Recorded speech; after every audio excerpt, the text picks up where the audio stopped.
When I was 4 years old, my family, newly emigrated to Canada, found that the most economical mode of living was in a tent.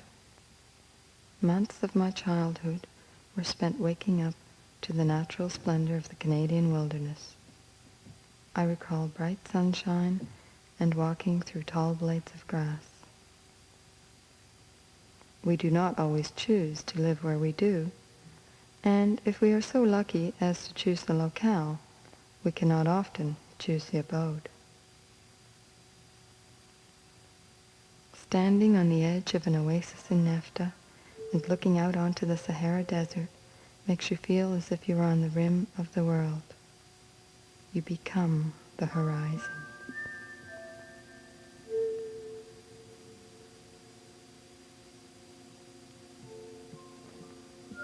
I live in an old brownstone on the 3rd floor. My bedroom used to face out onto a busy main thoroughfare.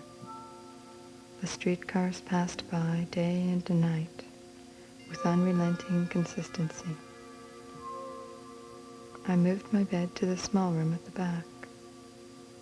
There is no window, but the door opens onto a tiny fire escape upon which I often stand and watch the factory behind me. Its yellow bricks are my landscape. There is no movement.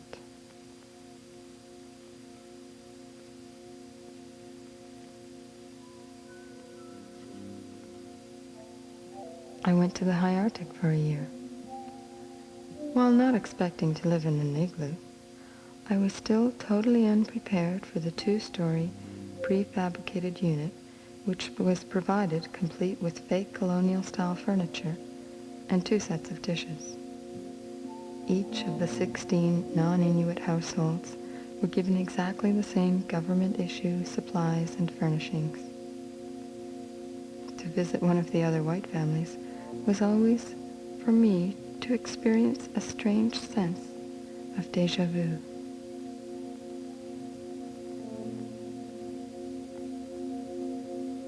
To go out on the land holds another place in the memory, bumping along on the skidoo over endless rolling terrain of hard-packed snow and ice. Cresting hills like giant waves, my expectation was always to find a giant superhighway teeming with traffic on the other side.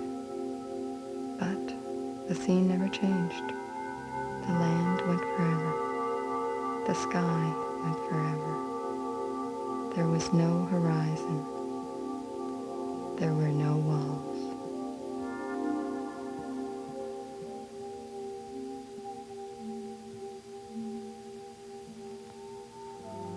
I have a wonderful garden which I never visit. A green jungle of vines and trees. It lies far below my little fire escape. There is no lawn furniture here. There are no plastic chairs to lounge in. The mass of vegetation is banked on either side by the high walls of the factory. I know that the man who lives below me often passes through in order to reach his car in the garage at the back. Yet, there is no sign or evidence of human passage. The jungle remains untouched. I never go down there.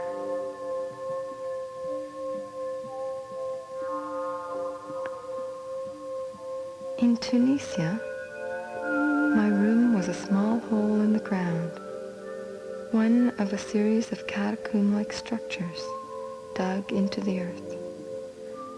Unexpectedly, it was not damp here, but quite cool and with an unfamiliar odor.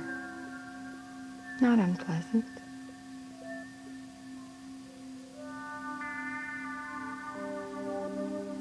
A claustrophobic tangle of narrow lanes and alleyways, separated by pungent, still waterways.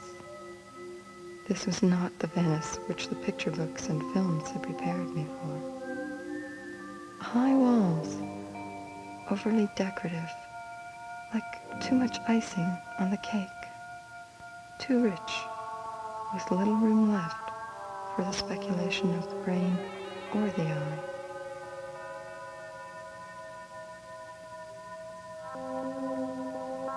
Once, on a trip through Belize, we were lost in the jungle and wandered without landmarks for several miles.